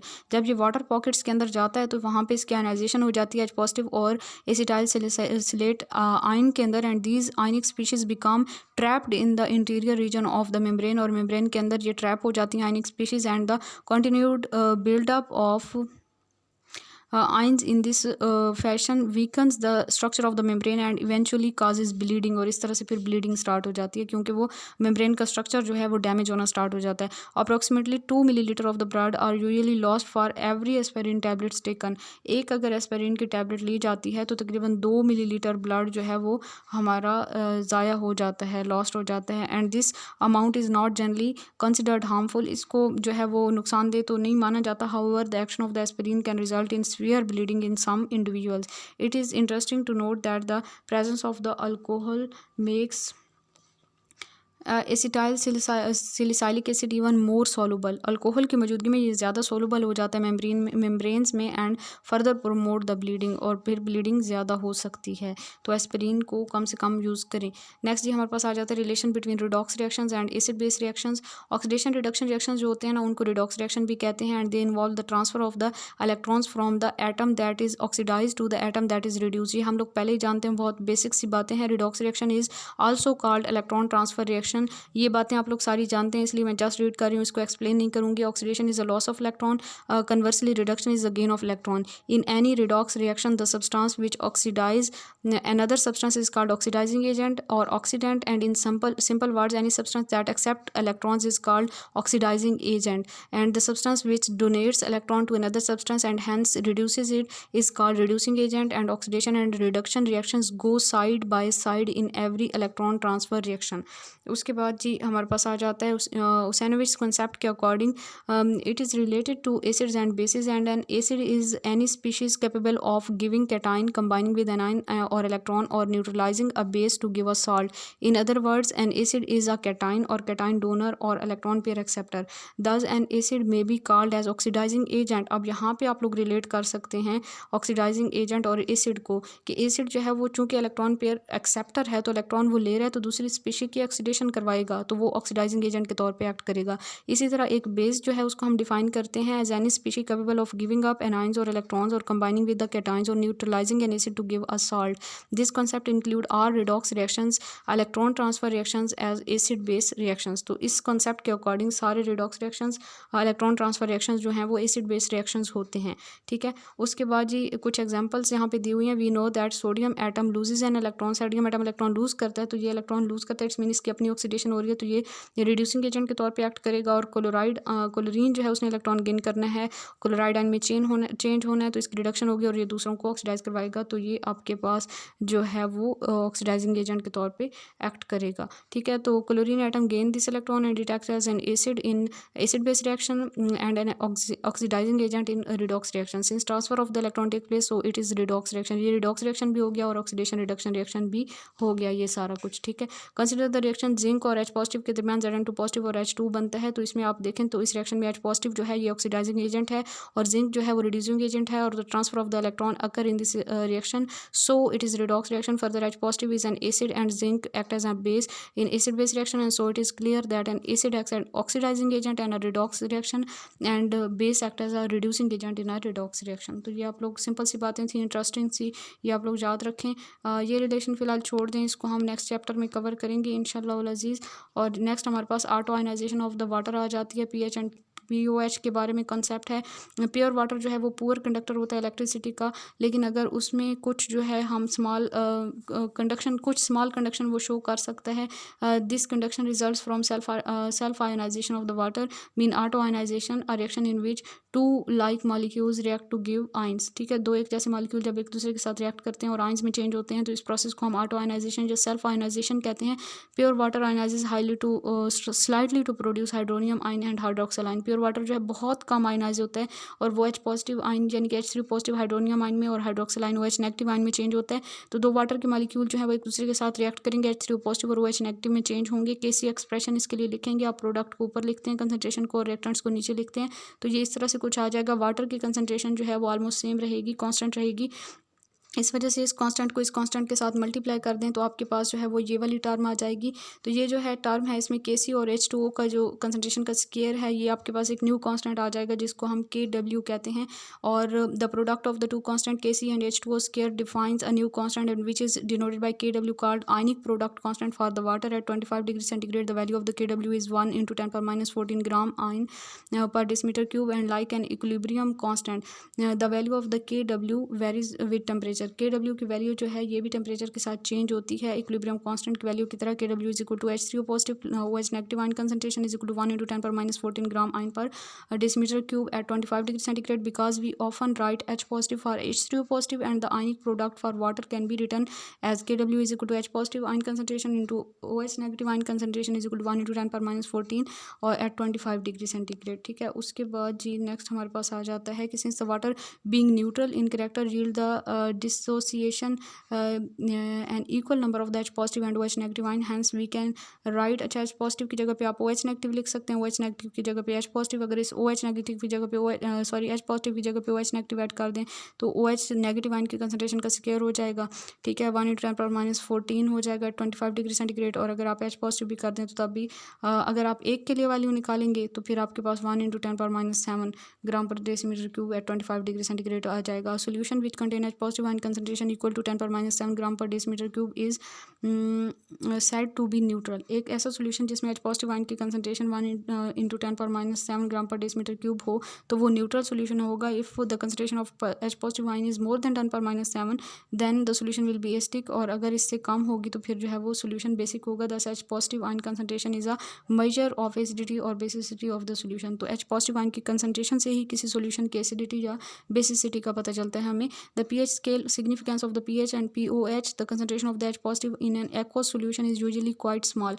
H positive ion की concentration किसी aqueous solution में बहुत ज़्यादा small होती है, and the small value of the concentration of the H positive ion Sorensen जो थे इन्होंने 1909 में हमें जो है वो pH का concept दिया था इन्होंने क्या कहा था, to devise an equivalent representation for the expressing the H positive ion concentration. H positive ion की कंसंट्रेशन को एक्सप्रेस करने के लिए उन्होंने हमें एक इक्वेलेंट रिप्रेजेंटेशन दी थी and he introduce the term pH. उन्होंने पीएच की टर्म इंट्रोड्यूस की थी।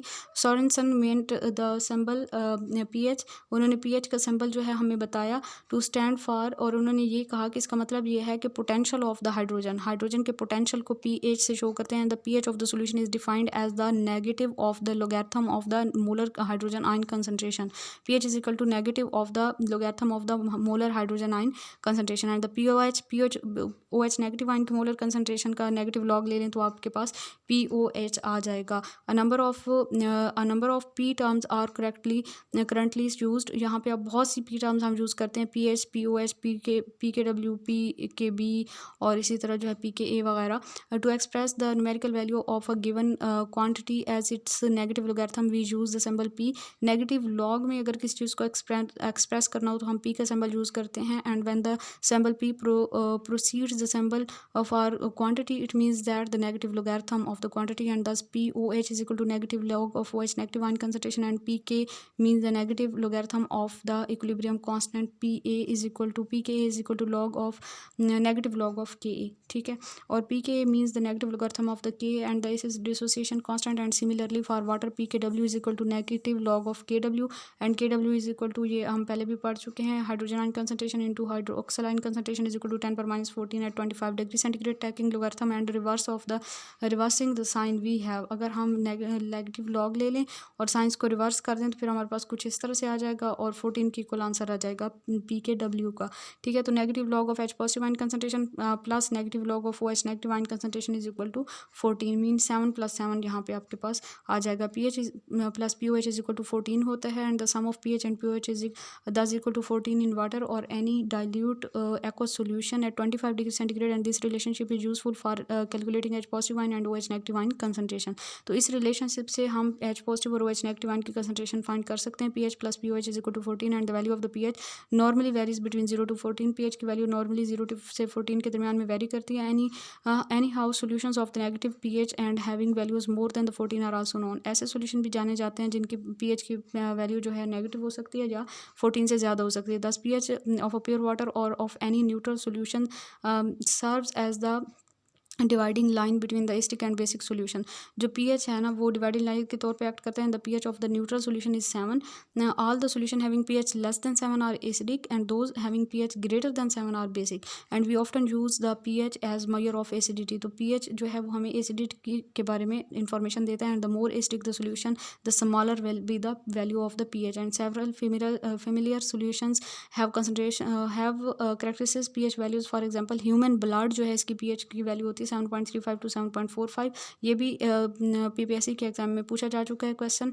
Illness and even death can result if the pH varies from this narrow range. अगर थोड़ी सी भी चेंज होती है ना pH तो जो है डेथ हो सकती है। और विनीगर की pH होती है 2.8। यहाँ पे कुछ यहाँ पे pH स्केल को एक्सप्लेन किया गया है, ये तो आप बचपन से ही पढ़ते रहते हैं मैट्रिक लेवल से, तो इसको आप लोग देख लीजिएगा। Significance of PK, PH and PKA and PKB, तो इसको देख लेते हैं। Equilibrium constant such as PK, KA, KB और KW जो हैं ये इक्विलिब्रियम कांस्टेंट हैं, ये स्मॉल नंबर्स होते हैं। And the H positive ion concentration OH negative ion concentration are also small numbers. ये जो H पॉजिटिव और OH नेगेटिव आयन की कंसंट्रेशन हैं ये भी बहुत ज़्यादा स्मॉल नंबर्स होते हैं except in relatively concentrated solution, सिवाय कंसनट्रेटेड सोल्यूशन के of stronger acids and stronger bases. Any small number can be written as the product of the two number. Small number को हम दो नंबर्स के product की form में लिख सकते हैं। One is an exponential 10 raised to the negative power and the other is an ordinary number। तो दूसरा एक जो है वो एक्सपोनेंशियल नंबर हो सकता है, दूसरा जो है एक ऑर्डिनरी नंबर हो सकता है, usually with one integer to the left of the decimal point, और डेसिमल पॉइंट से लेफ्ट साइड पर एक इंटीजर भी हो सकता है।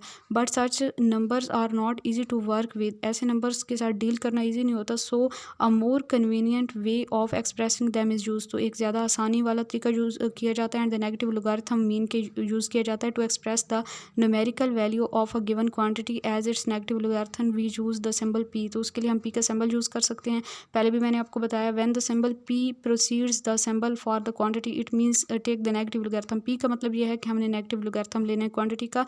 दस pKa means the negative logarithm of Ka। pKa का मतलब है कि Ka का negative logarithm and the acid dissociation constant, और Ka क्या है, एसिड डिसोसिएशन कांस्टेंट है। Pkb का मतलब है Kb का नेगेटिव लोगैरिथम, और Kb जो है वो बेस डिसोसिएशन कांस्टेंट है। pH means the negative logarithm of H positive ion concentration, and Ka, for example, Ka for the formic acid is 1.8 into 10 power minus 4 for formic acid, and pKa की value आपके पास क्या आ जाएगी, इसका negative log ले लें तो ये आपके पास 3.74 हो जाएगी, और इस वैल्यू को अंडरस्टैंड करना ज़्यादा easy as compare to that previous one. अच्छा जी, उसके बाद आपके पास आ जाता है the smaller the negative logarithm the larger the quantity it represent. अगर नेगेटिव लोगैरिथम की वैल्यू छोटी है तो वो ज़्यादा बड़ी क्वांटिटी को एक्सप्रेस कर रही होती है वो value. pH of the 7 represent a larger H positive ion concentration, and pH of 9, pH जो 7 pH है ना वो ज़्यादा H पॉजिटिव आयन की कंसंट्रेशन को शो कर रहा है, और 9 pH जो है वो कम H पॉजिटिव आयन की कंसंट्रेशन को। The pKa for the acetic acid is 4.74। Acetic acid के लिए pKa की वैल्यू 4.74 होती है, and the pKa value for the HCN is 9.40। Acetic acid has the smaller negative logarithm and therefore has the larger Ka value. तो इसकी Ka की value larger होगी, and the it is the stronger acid. Ka की value larger है तो इसका मतलब है ये स्ट्रॉन्गर एसिड है। PK की वैल्यू स्मॉलर है, इट्स मीन ये स्ट्रॉन्गर एसिड है। The higher the acid ionisation constant Ka और the lower the pKa values value of the acid the stronger it will be, and the larger the value of the Kb और the smaller the value of the pKb the stronger will be the base. तो I think यहाँ से आप लोगों को बहुत सी बातें समझ आ गई होंगी। And the symbol P is specially convenient for the expressing the acidity और basicity of the aqueous solution. P symbol जो है खास तौर पे एक्वस सोल्यूशन के लिए यूज़ किया जाता है, since multiplying numbers is the same as adding the logarithm, and we can write H positive ion concentration into OH negative ion concentration is equal to Kw is equal to 1 into 10 power minus 14 pH plus pOH is equal to pKw is equal to 14. The sum of the pH and the pOH is in any aqueous solution is at room temperature is 14. दोनों का सम जो है room temperature पे वो 14 के equal होता है किसी भी aqueous solution के लिए। given one the other is easily found by subtracting from 14, and the acidic solution can be described as having low pH. Acidic solution के लिए pH की वैल्यू कम होती है, बेसिक सोल्यूशन के लिए pH की वैल्यू ज़्यादा होती है। In a neutral solution pH pOH is equal to 7। उसके बाद since pH is less than 7 the solution will be acidic. अच्छा जी, मेजर ऑफ pH है more common method frequently use to determine the pH of the solutions are indicator methods होते हैं और pH metre methods होते हैं। इनके ज़रिए ज़्यादातर जो है वो pH को मेजर किया जाता है। इंडिकेटर मेथड है पहले, the indicator may be used in liquid form और as indicator paper commonly called pH paper. Indicators को या तो लिक्विड की फॉर्म में यूज़ किया जाता है या फिर पेपर की फॉर्म में जिसको pH पेपर कहते हैं, which are available commercially, and the paper is impregnated with a mixture of several indicators, और उसके ऊपर बहुत से इंडिकेटर्स जो हैं वो एब्जॉर्ब हुए हुए होते हैं। Its range is from pH 3 to 11, and a colour chart is printed on the container. एक कलर चार्ट कंटेनर के ऊपर लगा होता है। Piece of the pH paper is dipped in the test solution, and the colour is produced on the pH paper, and then it is matched with the printed colour to find the pH of the solution. ठीक है, उस chart से फिर match करके वहाँ से pH की value देख ली जाती है। And indicators cannot however be used in case of the colored solution के केस में इंडिकेटर यूज़ नहीं करते। a number of the buffer solution of the known pH value are prepared। पहला तो था pH पेपर के जरिए मेजर करना, दूसरा बफर सोल्यूशन के जरिए। बफर सोल्यूशन को पहले प्रिपेयर किया जाता है। Drop of the universal indicator is added in each buffer solution. हर बफर सोल्यूशन में एक ड्रॉप जो है यूनिवर्सल इंडिकेटर का ऐड किया जाता है। और डिफरेंट कलर इज प्रोड्यूस, वहाँ पे डिफरेंट कलर प्रोड्यूस होते हैं। Then a drop of the indicator is added to the test solution. फिर टेस्ट सोल्यूशन के अंदर एक ड्रॉप ऐड किया जाता है इंडिकेटर का, एंड द कलर दस produced is matched with that of the standard color, and we determine the pH of the solution. pH meter method क्या होता है? An apparatus called pH meter consists of the voltmeter connected to two electrodes। एक voltmeter होता है और उसको दो electrodes के साथ connect किया जाता है। saturated a standard electrode of the known potential, and दूसरा जो होता है ना B वाला, वो होता है एक special electrode जिसको probe कहते हैं। the probe enclosed in a glass membrane that allows migration of the H positive ion। तो उसको जो है ग्लास के कंटेनर के अंदर जो है वो रखा जाता है और उसमें से H positive ion मूव कर सकते हैं। The glass case contains a reference solution of the dilute HCl, और उसमें एक रेफरेंस सोल्यूशन होता है ग्लास केस के अंदर HCl सोल्यूशन का HCl सोल्यूशन होता है। And the two electrodes are dipped in the solution to be tested. उस सोल्यूशन के अंदर इनको डिप्ड किया जाता है दोनों इलेक्ट्रोड को जिसको टेस्ट करना है। In this solution has a different pH from the solution in the prop के अंदर जो सोल्यूशन की pH होती है उससे डिफरेंट pH होती है। यहाँ पे जो टेस्ट सोल्यूशन है उसकी एन इलेक्ट्रिकल पोटेंशियल रिजल्ट, तो वहाँ पे एक इलेक्ट्रिकल पोटेंशियल काज हो जाता है, प्रोड्यूस हो जाता है। Thus the potential between the standard electrode and the glass electrode varies with the pH of the solution under the test and the potential is recorded by an inbuilt potentiometer of the pH meter and the potentiometer reading is automatically converted electrically to a direct reading of the pH। तो वहाँ पे जो potentiometer में वो जो potential produce होता है वो डायरेक्टली pH की वैल्यू में चेंज हो जाता है और उसको जो है हम वहाँ से pH को नोट कर लेते हैं। Knowing the pH of the solution the hydrogen ion concentration can be calculated. pH की वैल्यू फाइंड करने के बाद हाइड्रोजन आयन की वैल्यू फाइंड कर ली जाती है, कंसंट्रेशन फाइंड कर ली जाती है as shown by the pH scale. pH decrease with the increase of the H positive ion concentration and the lower the pH higher will be the H positive ion concentration और acidity. तो यहाँ पे आपको pH metre भी नज़र आ रहा है, ठीक है, और स्टैंडर्ड इलेक्ट्रोड है ये वाला और ये वाला प्रॉब है।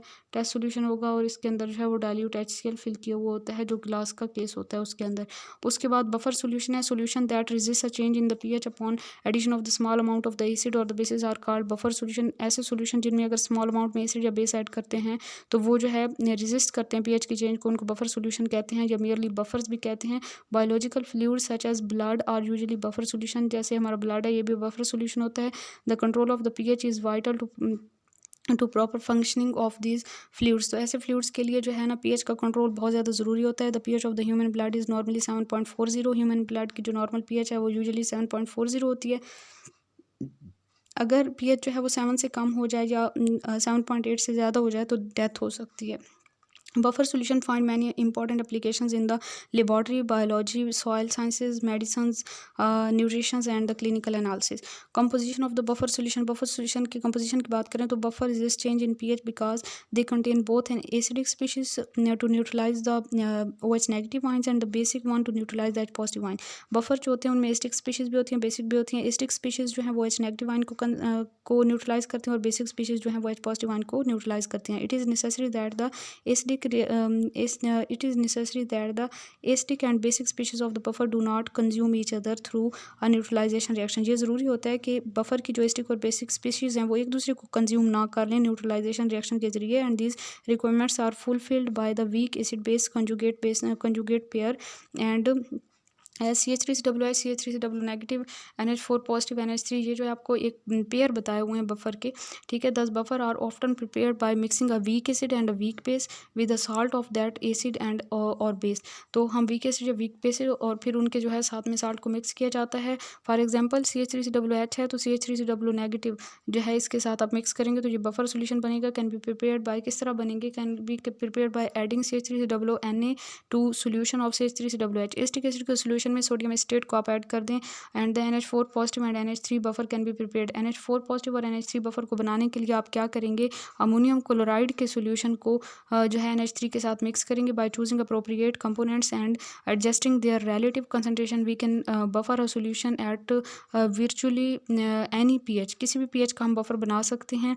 And characteristics of the buffer solution, a buffer solution possesses the following characteristics: it has definite pH and its value does not alter either by on keeping for a long time और on dilution. चाहे हम उसे काफ़ी देर के लिए रख छोड़ें buffer को तब भी उसकी pH चेंज नहीं होती, या उसको डाइल्यूट कर दें तब भी उसकी pH चेंज नहीं होती। It's pH value is very slightly Altered, बहुत ही कम मामूली उसकी वैल्यू चेंज होती है, ज़्यादा चेंज नहीं होती। Action of the buffer solution कैसे काम करता है। To understand the action of the buffer consider a buffer composed of weak acid HA and its conjugate base A negative. हम फर्ज करते हैं कि हमारे पास एक वीक एसिड है HA है और उसकी कंजुगेट बेस A नेगेटिव है and the acid dissociation equilibrium in this buffer solution contain both the acids and its conjugate base. तो ये एसिड डिसोसिएट होगा तो कुछ इस तरह से अपने कंपोनेंट में डिसोसिएट होगा and the corresponding acid dissociation constant expression. तो ये इसके लिए एसिड डिसोसिएशन कांस्टेंट एक्सप्रेशन हो जाएंगे, यानी प्रोडक्ट की कंसंट्रेशन ऊपर लिखी और रिएक्टेंट की नीचे लिख दी कि A आ गया। And solving this expression for H positive ion concentration we have, H positive ion concentration को आप उधर ही रखें, बाकी वैल्यूज़ को दूसरी तरफ ले जाएं। HA जो है वो उधर जाके मल्टीप्लाई हो जाएगा, A नेगेटिव जो है वो डिवाइड हो जाएगी, उसकी कंसंट्रेशन कुछ इस तरह से आ जाएगी।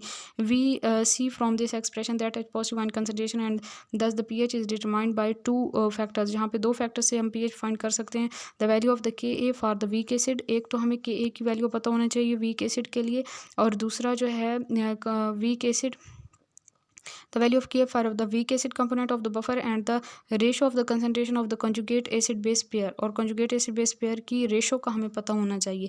if OH negative ion यानी कि जो strong base है OH negative ion are added to this buffer, अगर इस buffer में हम डालते हैं तो they react with the acid component, तो वो acid component यानी HA के साथ उसने react कर लेना है और इस तरह से OH negative और HA का reaction होगा, वाटर बनेगा और A negative की concentration बढ़ जाएगी. ठीक है, तो यहाँ पे होगा क्या, the reaction occur HA to decrease and A negative to increase, तो HA की कंसनट्रेशन कम होना स्टार्ट हो जाएगी, A नेगेटिव की कंसनट्रेशन जो है वो बढ़ना शुरू हो जाएगी. However as long as the amount of the HA and A negative in the buffer are large compare to that amount of the OH added and the ratio this does not change much, तो ये ratio इतनी ज़्यादा change नहीं होगी क्योंकि एक value change हो रही है तो दूसरी भी उसके साथ ही चेंज हो रही है, and thus the change in the pH is small, तो यहाँ पे pH का चेंज बहुत कम होगा. And if H positive ion are added, अगर H पॉजिटिव आयन ऐड करते हैं तो वो किसके साथ रिएक्ट करेंगे, A नेगेटिव के साथ, और इस तरह से HA बनेगा and this reaction causes A negative to decrease. A negative की कंसनट्रेशन डिक्रीज होना शुरू हो जाएगी और HA की कंसनट्रेशन बढ़ना शुरू हो जाएगी. As long as the change in the ratio is small, जैसे इस रेशो में अगर चेंज जो है वो स्मॉल रहेगा the change in the pH will be small, तो pH चेंज भी स्मॉल रहेगा. Buffer most effectively resist the change in the pH in either direction, तो बफर जो है वो किसी भी डायरेक्शन में pH के चेंज को रेजिस्ट करता है. And when the concentration of the HA and A negative are about the same, जब इनकी कंसनट्रेशन तकरीबन सेम होती है, from the expression for the H positive concentration we see that when HA equals A negative H positive equal KA. For this reason we select a buffer whose acid form has a pKa close to the desired pH. तो I hope ये वाला topic बहुत easy था, आप लोग पहले भी पढ़ चुके हैं तो ये आपको क्लियर हो गया होगा. बफर कैपेसिटी एंड pH की बात करते हैं. दो important characteristics of the buffer are its pH. Buffer की दो इंपॉर्टेंट जो करेक्टरिस्टिक्स हैं, एक उसकी pH है और दूसरा बफर कैपेसिटी है. ठीक है, तो buffer capacity is the amount of the acid और bases the buffer can react with before giving a significant pH change.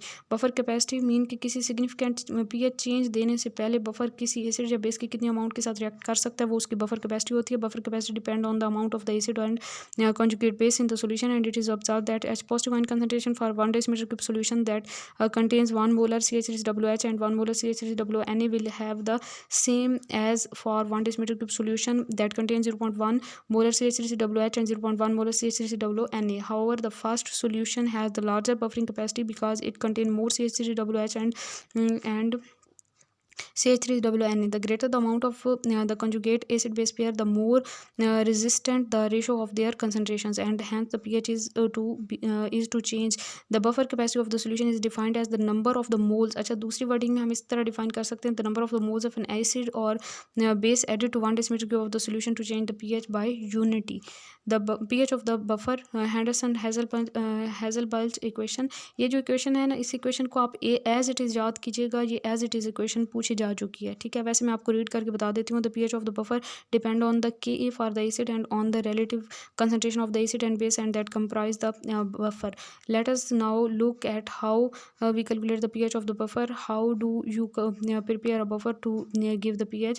मतलब किसी भी स्पेसिफिक pH के लिए बफर को बनाना हो या किसी भी बफर की pH को फाइंड करना हो तो वो हम इस इक्वेशन के जरिए फाइंड कर सकते हैं, हैंडरसन हेज़लबल्च इक्वेशन को यूज़ करते हुए. The buffer can be prepared from the conjugate acid base pair in which the acid ionization is approximately to desired at positive ion concentration, and consider the buffer made up of weak acid and its conjugate base A negative and the acid ionization equilibrium is. यहाँ पे equilibrium लिख दिया और उसके लिए constant लिखा, फिर आपने जो है H पॉजिटिव की कंसनट्रेशन की इक्वेशन निकाल ली, ये हम पहले भी देख चुके हैं.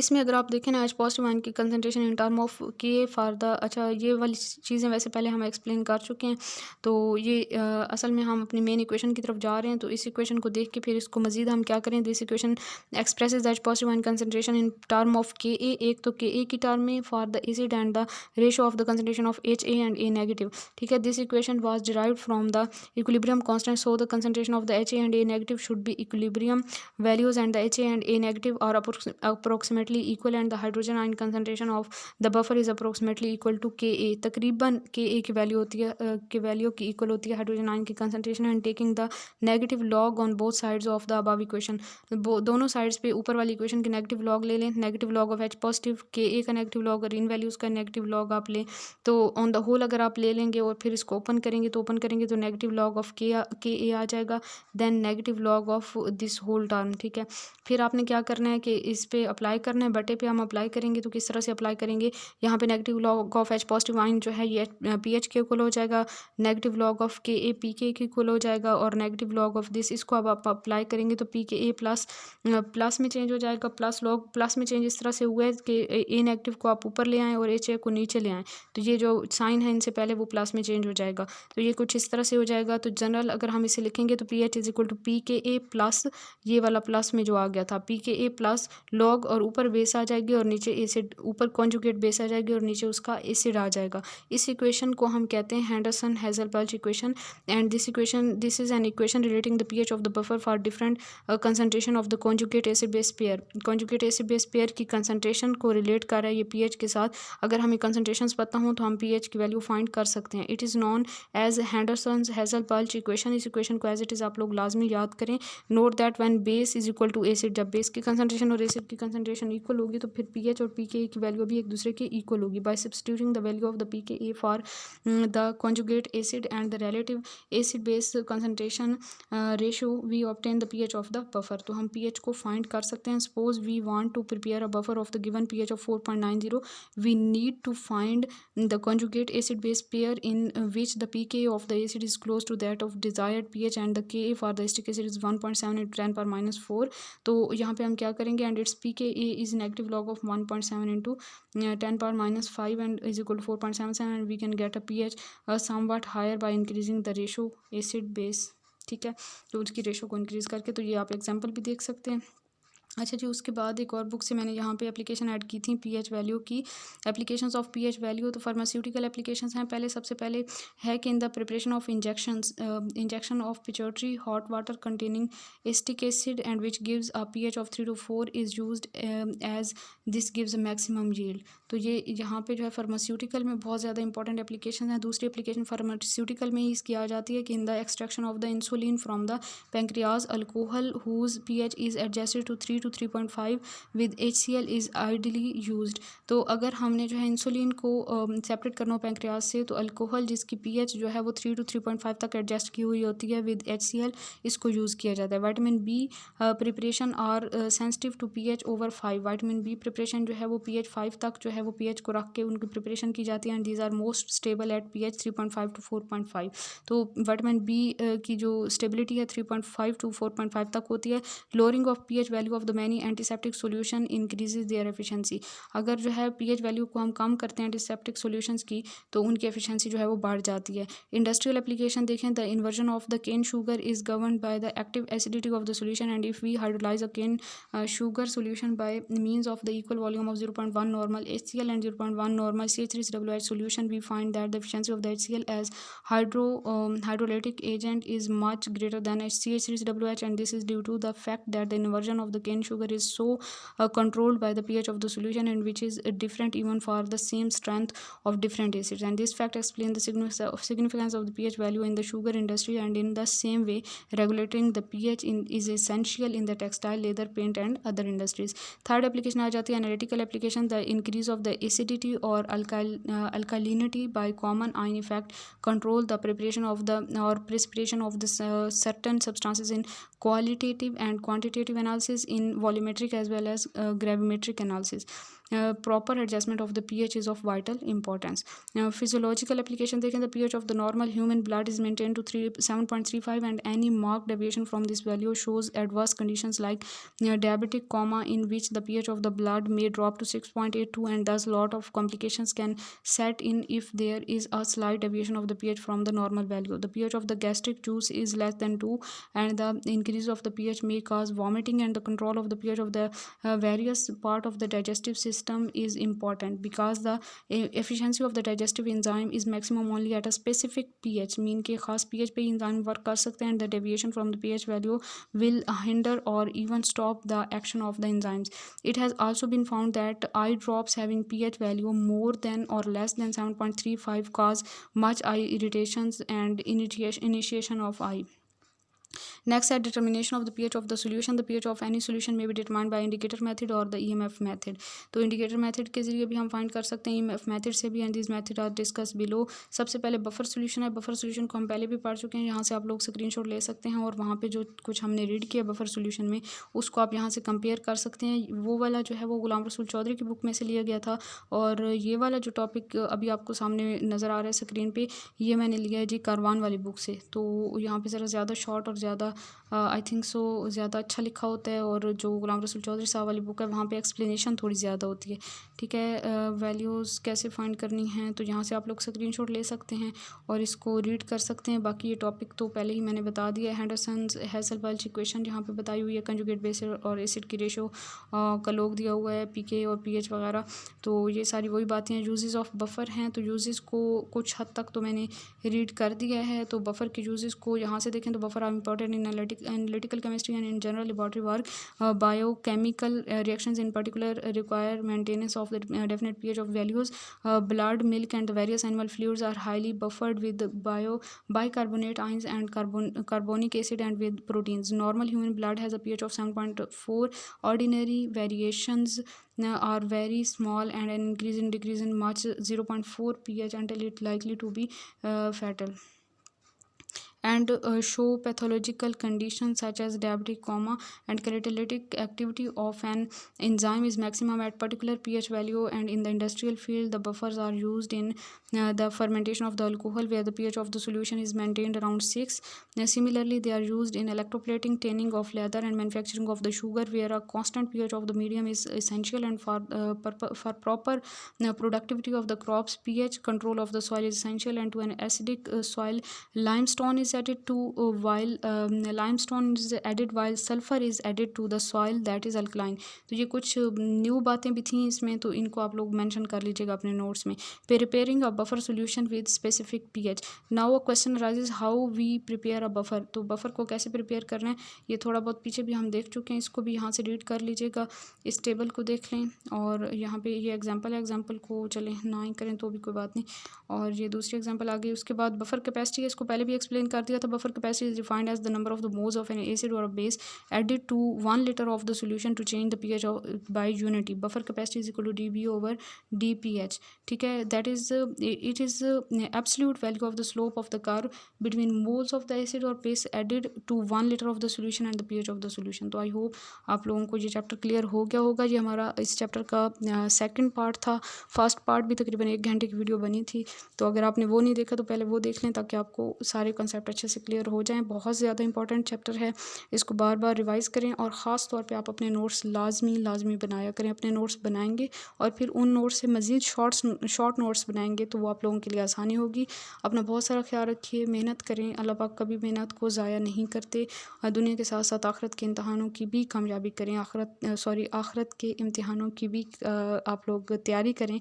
इतना बोलने के बाद जो है वो मुश्किल हो रही है. चलें, दुआ में याद रखिएगा और अपना बहुत सारा ख्याल रखिएगा. जज़ाकल्लाहु खैर. अल्लाह हाफ़िज़.